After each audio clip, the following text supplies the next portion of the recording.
Salut Jean-Seb, ça va? Bonjour Laurent. Bon, oui, tout va alors bien, pour les basketteurs français, ça y est, c'est l'Amérique. Déjà, l'Amérique. Ouais. France, États-Unis, effectivement. Plutôt que prévu. Un peu plus tôt que prévu, malheureusement. France-États-Unis, ce sera l'un des quarts de finale de ce championnat du monde de basket. Alors évidemment, ils ont tiré le gros lot. Les Français, c'est tout simplement les champions du monde en titre.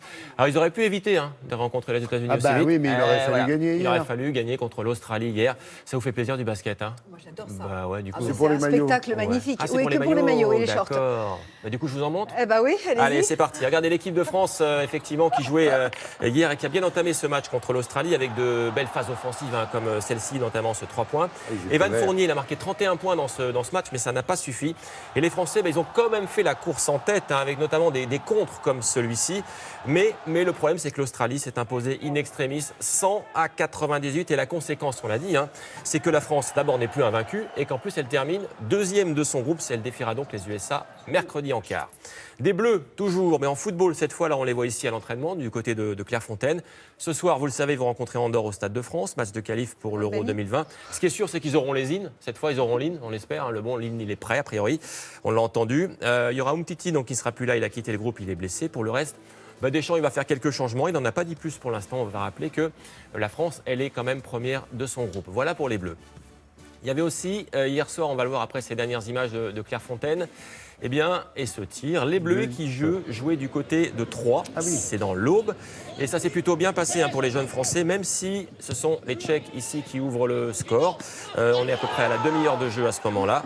Ensuite, la machine des Bleus s'est mise en route, ça c'est bien aussi. Avec l'égalisation d'Hudson Edouard, le voici juste avant la pause. Les Bleuets qui vont encore accélérer en deuxième période. Cette fois, c'est un but de Mbemo sur cette action. Vous avez bien compté, ça fait 2-1. Et puis, Hudson Edouard, lui, va s'offrir un doublé. Le voici. Score final 3-1. Hudson Edouard qui a inscrit 4 buts en 2 matchs. Retenez bien ce nom. C'est un jeune Français et c'est un jeune attaquant qui marche très très bien en ce moment. Qu'est-ce qui les entraîne? Les Bleuets, alors là, vous me posez une colle, je ne sais plus. Ah bon ouais. Non, parce que c'est vrai qu'ils sont assez performants et qu'on surveille toujours un petit peu leur. En tout cas, c'est le réservoir des Bleus et c'est là que D'accord. Didier Deschamps jette un petit coup d'œil régulièrement. Bon, et côté tennis, on a vécu quand même de belles journées avec l'US Open, enfin plutôt de belles nuits parce que c'était en décalage horaire. Très belle finale. Et les tennismen français sont à nouveau sur les cours là. Oui, ils ont pris des avions, ils sont allés notamment du côté de la Chine. Les Françaises notamment, il y en avait 2 sur les cours l'année dernière. Ouais, alors il y a Collet Paquet, une jeune Française qui a déjà été éliminée au premier tour. Et puis heureusement, ça va un petit peu mieux du côté de Caroline Garcia qui n'avait pas brillé du côté de New York. Ah non. Ça y est, elle a passé un tour. Ça se passe à Zhengzhou, c'est en Chine. Vous savez, Zhengzhou, c'est le bon géo, vous. Zhengzhou, en Chine, la voici. La Française, 27e mondiale, a quand même souffert face à la Tchèque Martinkova, 138e.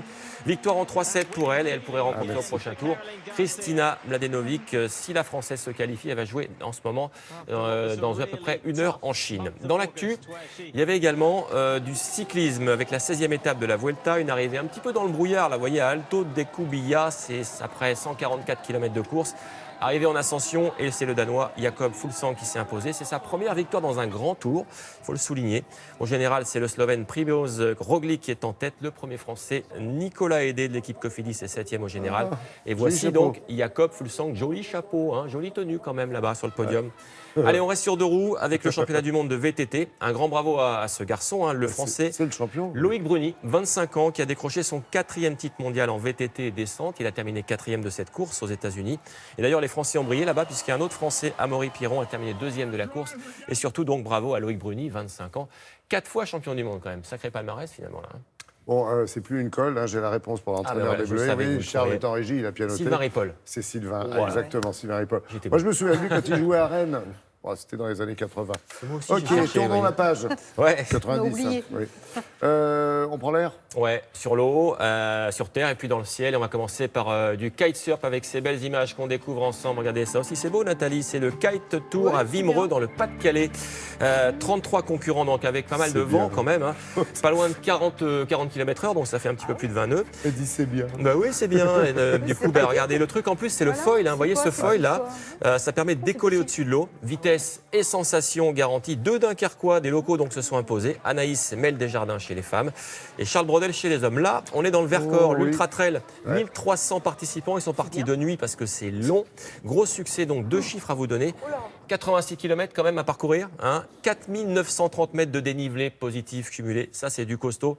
Le vainqueur s'appelle Michael Pazero et il a parcouru la distance en 9h14 minutes quand même. Vous voyez, gros effort et le vainqueur, vous allez voir, c'est lui. Et là, je vais terminer maintenant avec... Il est en forme en plus. Il est en forme. Alors regardez, il y en a un autre qui est en forme, ça c'est l'image du jour.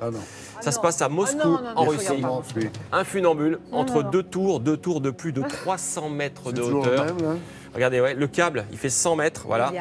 Et là, alors j'imagine qu'il a une sécurité. Il ne faut pas avoir le vertige. En tout cas, ça va rentrer dans le Guinness Book des records. Vous vous souvenez qu'il y a eu un film de Robert Zemeckis, je crois, qui s'appelait The Walk. C'est un peu la même sensation. Voilà, on est quand même à plus de 300 mètres.